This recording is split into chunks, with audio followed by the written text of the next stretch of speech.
día de hoy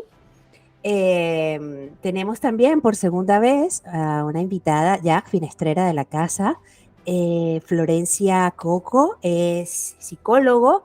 La primera vez que conversé con Florencia, además que fue un encuentro súper guapo, interesante, fue un flechazo desde que yo me encontré a Florencia a través de la red, con todo su acompañamiento, además el acompañamiento que realiza a través de las redes y el acompañamiento que realiza también uno a uno como psicoterapeuta. En esta ocasión nos va a acompañar para hablar un poco acerca del tema de las heridas y cómo transformarlas en arte. Flor realiza acompañamientos en traumas, en crisis vitales, dirige también sesiones de escritura terapéutica y encuadernación artesanal. Una belleza que les invito a seguir a través de sus redes. Flor se sumerge cada día en la escucha, en la emoción, en la compasión, en la empatía, en el amor y en el aprendizaje que intercambia todos los días con sus pacientes desde diferentes rincones del planeta. Antes estaba en España, más cerquita de nosotros, más cerquita de Michele y de mí, pero ahora está de vuelta a su tierra, a su hogar, está en Argentina y desde Argentina nos va a acompañar en este episodio de La Finestra Cultural. Yo conecté de nuevo para que nos acompañe en esta edición a raíz de un texto que escribió en su red que estaba relacionado con la transformación de las heridas. Y voy a citarla tal cual, como dice en su post, y luego en el segundo segmento la escucharemos y hablaremos con ella. Y les prometo que será una tertulia amorosa y enriquecedora. Citando a Flor, transformar nuestras heridas en arte es casi tan laborioso como trabajar con pico y pala en una tarde con 45 grados. Transformar nuestras heridas en arte está al servicio de todo ser humano, mas no todos están dispuestos a pasar por el barro, a ensuciarse los pensamientos, a pelarse las manos, cavando en las creencias y en los patrones enraizados. Flor, bienvenida a La Finestra Cultural, una vez más. Oh, hola, ¿cómo están? Muchas gracias por esta hermosa bienvenida, por esta hermosa invitación. Muy feliz de poder formar parte de La Finestra, de Auténtica Radio. Cada vez que, bueno, en radio, creo que ya te he contado, Sol, durante muchos años, antes de irme a vivir al exterior, hice en Argentina bloques de salud emocional también, y me gusta muchísimo todo lo que es medios de comunicación, y más cuando hay que hablar de salud emocional, de salud mental y de aquello que nos atraviesa todos los días, ¿no? Este segundo encuentro que haces en la Finestra Cultural, esta segunda visita en esta finestra en la que te asomas, pues tiene como motivo el tema de las heridas a raíz de este texto que escribiste. Y vamos a comenzar, ¿qué te parece si comenzamos a hablar un poco acerca de por qué surgió ese momento de hablar sobre este tema en la red? Para quienes te seguimos, sabemos que siempre estás enviando algún tipo de, bueno, de señal o de mensaje que tiene que ver, entiendo, inspirado con tu trabajo de acompañamiento uno a uno.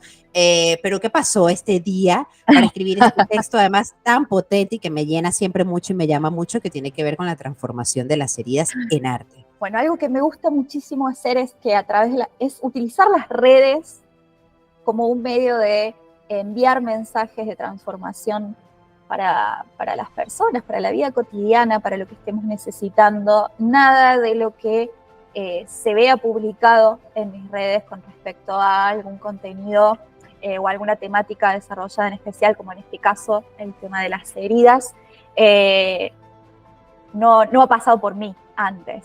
Es algo que hasta incluso me gusta poder hablarlo con los pacientes, con las personas que llegan a mi espacio. No solo poder trabajar a nivel terapéutico, a nivel de haber estudiado cierta carrera, sino a través de la experiencia personal. Creo que como seres humanos eso nos une muchísimo. Entonces todo lo que escribo, en ese caso ese día, sobre las heridas y cómo las podemos transformar en arte, tenía que ver, ¿no?, con el trabajo que venía haciendo con respecto a heridas personales y que, bueno, después terminan transformándose en trabajo que se hace a nivel comunitario, a nivel grupal o a nivel 1 a 1 en las sesiones. Normalmente suele hablarse de las heridas del alma, que tienen que ver con las heridas de la infancia, principalmente, permanecen en el tiempo, si no son tratadas, por supuesto, ¿no? O si no las miramos. Y también suelen transformarse en la edad adulta. ¿Qué son estas heridas de la infancia? Bueno, a ver, la realidad es que no sé si es que dividimos las heridas por etapas o por edades, sino que las heridas que se desarrollan en las etapas tempranas de nuestra vida o en la infancia son aquellas experiencias vividas como traumas, experimentadas como negativas en nuestra etapa de niñez, que pueden dejar secuelas en nuestra vida adulta. ¿Por qué decimos secuelas? A veces se trabajan, a veces no, por eso también hay niños que muchas veces recurren a terapia llevados claramente por sus padres o tutores, pero en realidad, a ver, el trabajo de las heridas requiere, dependiendo cuál sea, ¿sí?, que podemos nombrar tipos de heridas. Hay heridas de abuso, de violencia, heridas de rechazo, heridas de abandono, de no reconocimiento, muchísimas. Algunas que pueden ser reconocidas a nivel consciente y algunas que se despiertan en nuestra etapa adulta, que no las hemos vivido o no las hemos experimentado como tal en la primera infancia, ¿sí? Que por lo general suelen ser estas situaciones que son más invisibles, le digo yo, ¿no? Como el rechazo o el abandono, la desvalorización, el no dar visibilidad en etapas tempranas. Eso también puede dejar su secuela en la vida adulta. Y se trabaja más en la vida adulta y se hace consciente siendo grande, pero puede que en la infancia no se vea, no sea visible, no se trabaje. No así en casos quizás tan más visibles como los de abuso o de violencia. Por eso, creo que la división de tipo de herida se basa en el tipo de experiencia y cómo la vivimos, más que si se vive en la infancia, la adolescencia o en la edad adulta, ¿sí? Sin embargo, yo siempre digo que la vida adulta es la que nos viene a mostrar un poco qué es lo que ese niño necesitó en su momento y no fue elaborado. Que tampoco, acá está bueno también aclarar esto, no hay que dicotomizar, no es que está bien o está mal, es que en etapas de primera infancia hay cosas que no se pueden trabajar y que se necesitan trabajar en la vida adulta, ¿sí? Estas heridas invisibles y que tiene que ver, por lo menos, la del rechazo, que creo que es también como muy común, ¿no? Yo entiendo desde mi poco conocimiento que el niño, o en esa etapa tan importante de la infancia, siempre está buscando constantemente la mirada de sus padres, ¿no? Que en la edad adulta se refleja justamente en eso, en ser valorado, reconocido, visto. Esa búsqueda incesante de ser visto. ¿Cómo se manifiesta a lo largo del tiempo en una persona adulta este tipo de heridas invisibles? ¿Cómo se pueden manifestar desde el punto de vista incluso laboral, cotidiano, relacional, ¿no? De pareja? Bueno, en todos esos ámbitos se ven reflejados. ¿Cómo? Y por ejemplo a través de la inseguridad, de ser dubitativos a la hora de tomar decisiones, de elegir ciertos trabajos, de saber qué nos gusta, qué no nos gusta. Todo esto de la invalidación emocional, del no poder realizar una gestión emocional segura, ¿sí? En un espacio seguro, de ser validado lo que se siente, se ve reflejado en la vida adulta, por lo general en la dificultad para tomar decisiones, para hablar de ciertas cuestiones que en la pareja, por ejemplo, la resolución de conflictos, las elecciones, cuando en las relaciones de pareja esto se ve muchísimo porque ya no estamos hablando de una sola persona, estamos hablando de dos personalidades que se van a unir y que van a formar acuerdos, y que si no hay fortaleza emocional o gestión emocional trabajada, o por lo menos habiendo trabajado las heridas que vienen desde la infancia, eso va a salir a luz. Va a denotar. Cada uno llevará las suyas también, porque ahí ya van con el combo de las heridas. A ver, esto no quiere decir que en todas las infancias hay heridas, que todo tiene el mismo nivel de gravedad. Esto va a tener que ver con la constitución de la personalidad de cada uno y cómo fue resolviendo a lo largo de la vida también, y encontrando herramientas y resolviendo conflictos, ¿sí? Porque si no, estamos problematizando absolutamente la vida de todo ser humano. Y, a ver, creo que dudar también, para dudar no necesariamente hace falta un trauma, ¿sí? Para tener dificultad en tomar decisiones no siempre es necesario haber atravesado un trauma. Pero sí son cosas que por lo general vienen a poner de relieve a ver cómo nos construimos. Recordemos que la personalidad es esto, ¿no? La construcción de nuestro carácter y nuestro temperamento. El temperamento es aquello que tiene que ver con aquellas características de nosotros que son más bien innatas, ¿no? Que traemos quizás de una concepción más ancestral. Y el carácter es aquello que vamos forjando a lo largo de nuestra vida. Ellos dos juntos forman nuestra personalidad. Y la personalidad no es algo estático, es algo que se va modificando constantemente a lo largo de nuestra vida. Cuando dos personas se juntan, ya te lo decía en el segmento, bueno, son como que cada quien lleva su respectiva mochila, y cómo de esta manera poder llevarlo con la salud emocional indicada, ¿no? Incluso tengo amigos que dicen, no, voy a ir a terapia de pareja. Al principio, hace muchos años, sonaba esto muy raro, ¿no? Como ir a terapia de pareja, ir a terapia de pareja. Pero me parece fantástico. Quiero saber tu perspectiva psicológica sobre cuando se juntan las dos mochilas de las heridas en parejas. Flor. Sí. Y la verdad es que de esto no nos podemos escapar absolutamente nadie, sea del color que sea la relación, el vínculo afectivo. Las dos personas traemos un bagaje de experiencias, de vivencias, de todo tipo, que se van a unir, que se van a complementar, que se van a armonizar, que van a conflictuar. Van a suceder muchas cosas cuando dos personas decidan unirse.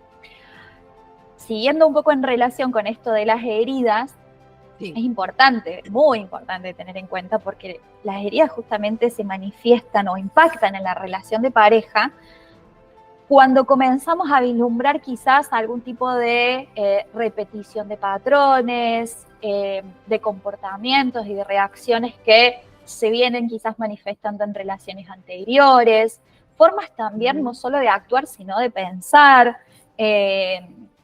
Eso hay que tenerlo bastante en cuenta, pero creo que también tiene que ver mucho con el nivel de conciencia que tenemos dentro del vínculo que estemos teniendo, porque muchas veces la repetición de patrones es tan inconsciente que no nos damos cuenta si estamos repitiendo Así es. o estamos mostrando, sintomatizando alguna herida que venga de la infancia o de algún tipo de relación o de otro vínculo que hayamos tenido. Sí es cierto que nuestras heridas de la infancia van a estar vinculadas también al tipo de elección que tengamos de pareja, ¿sí? O por lo menos de personas con las que nos relacionemos. Y ahí, ¿cómo nos damos cuenta? Bueno, van a surgir dificultades en la comunicación, problemas para construir la confianza, los miedos al abandono. Hoy en día se habla muchísimo del apego, ¿no? Se ha demonizado tanto esta palabra tan bonita, porque el apego es una palabra, el apego es precioso, el apego es necesario. De hecho, cuando hablamos en psicología de la niñez, hablamos del apego como una necesidad inherente a todo ser humano. Realmente, entre el vínculo de quien cuide ese bebé y ese bebé es necesario que se forme un vínculo de apego. ¿Para qué pasa cuando nos hacemos grandes? Es como si realmente estuviéramos hablando del cuco, y la realidad es que no. Hay distintos tipos de apego que se van construyendo y Y ahí es donde, bueno, tenemos que empezar a prestar atención, ¿sí? Si nos está pasando que sentimos miedo que nos abandonen, a que nos rechacen, o quizás la dependencia emocional. Ahí es donde tenemos que empezar a prestar atención. ¿Cómo determinamos esto cuando estamos repitiendo algún patrón, alguna relación que se Ujú, repite con algunos patrones ujú, o, bueno, porque es maltratador o ujú. porque tiene algún tipo de adicción, por ejemplo, y se repiten en las parejas? ¿Cómo poder identificar esto? Porque además yo creo que en ese momento en el que literalmente estás como atravesando eh, el inframundo, es difícil para la persona que está allí conectar y decir, sí, necesito ayuda, ¿no? Necesito un acompañamiento terapéutico, necesito saber que esto en realidad se me está repitiendo, lo Ujú. estoy eligiendo, y más allá de que las personas que aparecen en tu vida, así lo creo yo, aparecen de alguna manera para mostrarte como un espejo lo que está Ujú. sucediendo dentro de ti y lo que tengas que aprender. Más allá de eso, desde el punto de vista psicológico, cómo poder despertar y entender que es necesario el acompañamiento en estas situaciones, con pareja, sin pareja, y de que hay que prestar atención. Y lo que pasa es que también ahí, Sol, también depende, guarda con esto de, estoy totalmente convencida y adhiero a esto de eh, la ley del espejo y de que las Mm, personas con las que nos relacionamos nos vienen a mostrar muchas veces lo que necesitamos trabajar en nosotros mismos. Sin embargo, hay que poner muchísima atención cuando las relaciones o los vínculos se tratan de violencia, ¿no? Cuando hay una violencia visible, ya sea psicológica o física, porque si yo estoy ujú. pensando en el espejo ahí, que estoy viendo, estoy Claro. necesitando que me Ujú. peguen, que me Que me insulten, agredan. Ujú. claro, entonces en realidad hay que manejar con mucho cuidado esa noción de espejo, ¿sí? Por lo general sucede cuando hay emociones que tienen que ver con el enojo, con la frustración, con algo que no me gusta del otro, y que me lleva a mí a repensar si en realidad tiene que ver con algo que tengo que trabajar yo, que estoy repitiendo, o si en realidad puede que sí, Ujú. que efectivamente hay algo del otro que no estoy aceptando y que no me está gustando y con lo que no quiero negociar dentro de mi relación, ¿sí? Ujú. Por eso mismo, las relaciones afectivas también son prueba y error. Es una construcción y una deconstrucción constante Sí, de estar viendo que sí, que no. Esto me gusta lo suficiente como para quedarme en este espacio, o la correcto. verdad, te respeto, te acepto, eh, entiendo que podés dar hasta este punto, que llegás hasta este lugar, pero no es lo que yo necesito, entonces me retiro de este lugar. Bueno, que justo también hablar de este tema en un día tan especial como, como el de hoy, pero bueno, creo que se van a Es poner a perfecto, pensar es algunos cuantos perfecto. Es sobre cómo perfecto, se relacionan, ¿no? sí, sí. Y ahí es donde también se pone de manifiesto la herida, si es que hay Ujú. una herida, ¿no? Si vengo como arrastrando desde hace años alguna herida de la infancia que tenga que ver con el abandono, con alguna figura materna o paterna que no estuvo lo suficientemente presente, que no supo suplir alguna cuestión afectiva o quizás de reconocimiento, de validación, y que lo esté buscando en mi vida adulta, en la proyección de alguna pareja. Y acá Ujú. también encontrar puntos medios, porque esto no quiere decir que nuestra pareja no tenga que, o no tengamos nosotros como pareja, hacer visible al otro, reconocer al otro, admirar al otro. Ujú. Sin embargo, Así es. cuando se vuelve dependencia, ahí está la diferencia. Yo quería desviarme levemente del tema en concreto que nos atañe hoy, pero voy a aprovecharla porque, bueno, está aquí con nosotros y hay que aprovechar. Flor, el tema de las relaciones actualmente, yo siento desde mi zona y mi cercanía y los amigos terapeutas, la gente que me rodea, yo siento que hay un cambio en los niveles, sí, en el nivel de conciencia de las relaciones actualmente. Hay como una apertura, hay como cada vez hay más relaciones que de alguna manera entienden que el respeto es fundamental, que hay libertad, que hay espacios, que hay límites, que cada uno necesita su espacio Y eso también ha ido como transformándose y ha llegado a otro punto en el que se han convertido en relaciones abiertas, en las que hay ahora compañeros distintos en una misma pareja, incluso transformaciones que de pareja pasan a ser familia y siguen conviviendo juntos, un modern family total. Entonces, ¿cómo lo ves desde la psicología actualmente, en este momento?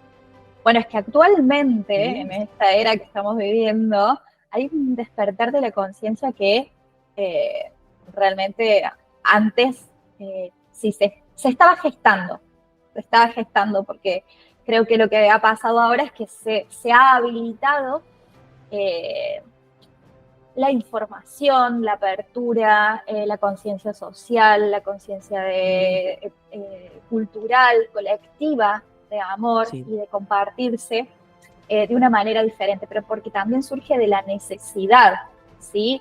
Es inherente al hablar de esto, hablar también de estilos de crianza, de formas de creencia, culturales, socioculturales, que se están abriendo, podemos decir, que se están despertando a una nueva necesidad de vivir y de vivirse de una manera diferente. Al igual que la apertura que se está teniendo con respecto a incluso a las terapias mismas, ¿no? Hablamos de terapias psicológicas o de terapias alternativas, de terapias holísticas. Hay una apertura como nunca antes. Y cuando hablo de apertura pública, ¿sí? Apertura visible, apertura quizás sin el tabú de decir qué estamos haciendo para trabajarnos internamente. Y creo que eso nos otorga mayor seguridad. Al tener mayor seguridad, mayor confianza en nosotros mismos, estar trabajando nuestra autoestima, nuestra valía, lo que somos capaces de dar, lo que esperamos recibir, creo que sin dudas eso repercute en las relaciones de pareja y en los acuerdos convivenciales, en los acuerdos filiales, en las formas de amor que se están expresando. Después, sí que podríamos desarrollar mucho más, creo que es un tema muy extenso, cómo afecta a cada, o cómo influencia a cada pareja o a cada persona dentro de su tipo de amor o de su tipo de relación, eso ya es muy particular. Ya. Sí, sí, sí. Yo recuerdo que cuando nosotros conectamos por primera vez, te vi realizando unos trabajos preciosos de acompañamiento de escritura creativa y además de encuadernación, lo cual me parece que es un estado meditativo total, son unos talleres de meditación pura, el poder crear y encuadernar y escribir y de alguna manera poder también transformar cualquier dolencia del alma o herida del alma a través de este tipo de trabajo artístico. Y quiero que me comentes acerca de estas herramientas. Las herramientas artísticas ¿tú crees que pueden ayudarnos a sanar las heridas? Sí, estoy convencida de que pueden. No solo porque realmente, como dije al principio, todo lo que aplico, todo lo que trabajo externamente, es decir, con mis pacientes, con las personas que llegan a terapia o a través de las redes, tiene que ver con un trabajo interno. Y antes de poder afirmarlo, lo atravesé, o sea, yo sané procesos personales utilizando herramientas artísticas, arte terapia, que involucra distintas disciplinas. La escritura por excelencia es mi favorita y es la que sigo trabajando con mis pacientes, con las personas que quieren hacer procesos uno a uno y trabajar específicamente la escritura o a través de la escritura terapéutica sus emociones. ¿Qué pasa? Ellas nos permiten expresar emociones que son difíciles de poder poner en palabras muchas veces, que a través de una poesía, de un poema, de un haiku, de simplemente escribir automáticamente, o de trabajarnos también mezclando, por ejemplo, la papelería, haciendo collage. Surge la expresión de emociones que muchas veces con palabras no se pueden decir, ¿sí? O, a su vez, estos trabajos que se hacen llevan a la persona a poder decir, o al darse cuenta, tan famoso en psicología, de esto es lo que me estaba pasando, ¿sí? Así que de manera creativa podemos explorar, procesar distintas experiencias traumáticas que hacen que podamos fortalecer también nuestra manera de expresarnos y de conectar con nosotros mismos. Porque esto no son, por lo general no son cosas que se hacen una sola vez. Cuando nosotros descubrimos que hay ciertas herramientas artísticas, en este caso específico, que es donde yo trabajo, la escritura, las personas quieren seguir escribiendo, ¿sí? Después eso se transforma en diarios o quizás algún tipo de escritura de algunos días sí, algunos días no, los diarios de agradecimiento, a veces escribir las propias biografías. Bueno, hay múltiples disparadores de escritura que pueden servir para trabajar nuestras heridas. A mencionar un término japonés que me encanta, que se llama kintsugi, y tiene que ver justamente con el tema que estamos tratando con Flor, de la transformación de la herida.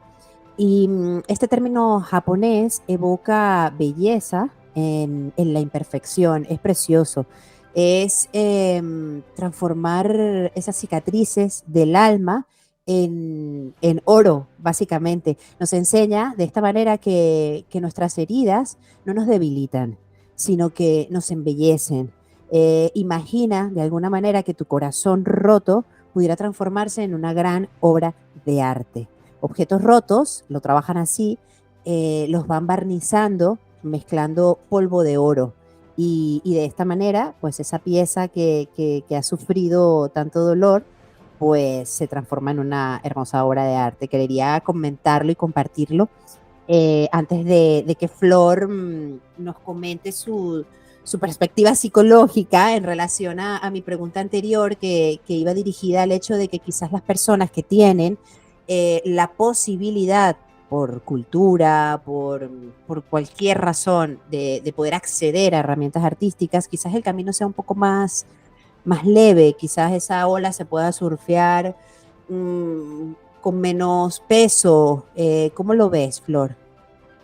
Te voy a decir cómo lo veo y no puedo no hacer esta salvedad porque creo que primero no solo desde una perspectiva psicológica, sino desde una perspectiva humana.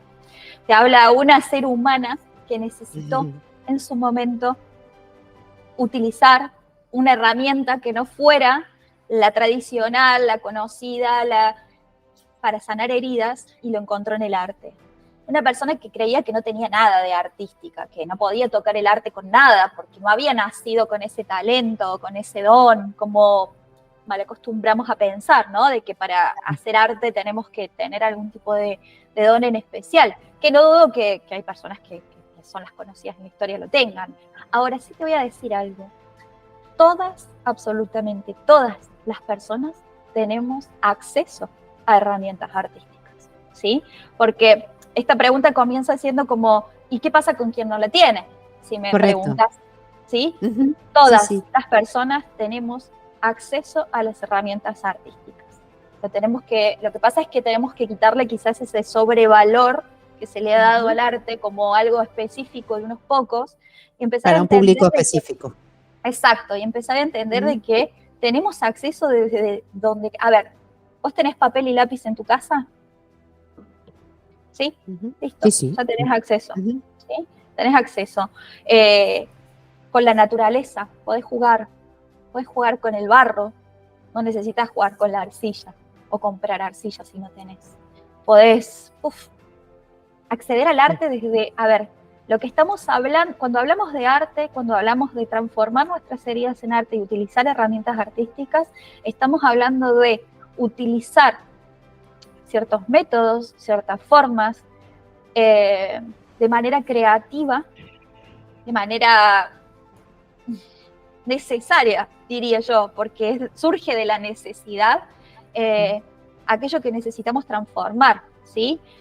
Nos permite el arte, lo que pasa, así como, bueno, la escritura en este caso, que es lo que yo más trabajo, nos permite transformar realmente nuestras experiencias dolorosas, ya que, a ver, conectamos no solo con nuestras emociones, sino que también le damos forma concreta, podemos reescribir nuestra historia de una manera, desde una narrativa personal, ponernos en primera persona. Y esto lo podemos hacer escribiendo, esto lo podemos hacer, no sé, haciendo cerámica, haciendo, mira, masa de sal. Me acuerdo cuando iba a la escuela y en las clases de arte nos hacían hacer, o de plástica en ese momento, que hoy no se dice así, hacíamos masa de sal, y eso lo hacíamos con harina, agua y sal, ¿sí? Yo sé que hay cosas que hoy cuestan un poco, ¿no? Pero digo, tampoco necesitamos acceder a la arcilla o a elementos costosos. Hablo a veces con lo que tenemos en nuestra Yo creo que sí, yo creo que tiene que ver más también con lo que la persona, justamente con eso, ¿no? Con esa pared que culturalmente como que se ha impuesto de difícil acceso al tema del arte. Pero yo creo que tiene que ver también un poco más con el tema terapéutico, meditativo, por decirlo así, porque como tú lo has mencionado, tienes una hoja y un papel, eso es, sentarse a escribir es un estado de meditación, o encuadernar, o dibujar, o en general. Totalmente. ¿Qué le dirías a estas personas que de alguna manera tienen todavía como ese velo en el que creen que no, y te dicen, no, yo no me río fácil, o yo no escribo, o yo no soy buena para esto, yo no dibujo esto, no me iría bien nada de la arte terapia porque es que yo no, y no, y no? ¿Qué les dirías? Bueno, tú sí, ya decides si como psicóloga o como ser humano. No, y también como arte terapeuta, ¿sí? Porque habiéndome formado como arte terapeuta, también lo voy a decir, que es lo primero que nos enseñan, ¿no? Una de las bases fundantes del arte terapia es que realmente acá no se trata de la obra terminada. Acá no se trata de que si algo salió bien o salió mal, porque eso no existe, nadie puede juzgar nuestra obra. Y cuando digo obra es lo que hayamos hecho a través de cualquier disciplina artística, ¿sí? Ya sea la danza terapia, la musicoterapia, la escritura, la pintura, cualquiera sea la expresión artística que hayamos elegido para sanar, no tiene que ver con el producto terminado, sino cómo nos trabajamos en el proceso. Por eso desde el vamos no se necesita experiencia, porque un proceso lo pasamos todos, ¿sí? El producto final es lo que nos viene a mostrar de qué manera estuvimos desnudando nuestra alma durante ese tiempo que estuvimos trabajando sobre la obra que elegimos, ¿sí? Es poder encontrar una nueva perspectiva para liberar las emociones que estaban atrapadas, procesarlas y sanarlas. Y para mí el arte es eso, es una herramienta de sanación poderosa, poderosísima. Agradezco mucho que estés con nosotros una vez más en la Finestra Cultural, Flor. Gracias por acompañarnos. Me ha encantado este episodio, que se repitan muchos más. Creo que tenemos mucho de qué conversar.